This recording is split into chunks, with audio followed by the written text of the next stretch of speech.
Medal presence কৃষি সংবাদ সুজলা সুফলা।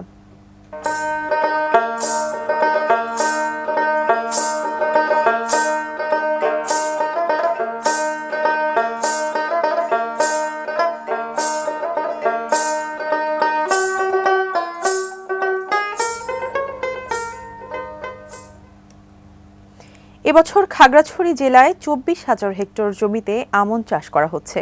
কৃষি বিভাগ জানায় লক্ষ্যমাত্রা ছিল ২৯,৫০০ হেক্টর। পুরো দমে আমন ধান চাষে এখন ব্যস্ত সময় পার করছেন কৃষকরা।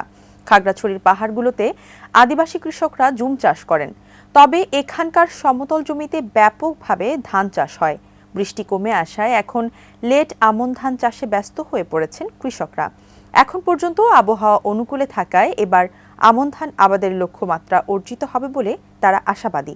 পাহাড়ি ঢল ও বন্যার পর জমিতে পলি জমায় ফলন ভালো হবে বলে ভাবছেন কৃষি কর্মকর্তারাও।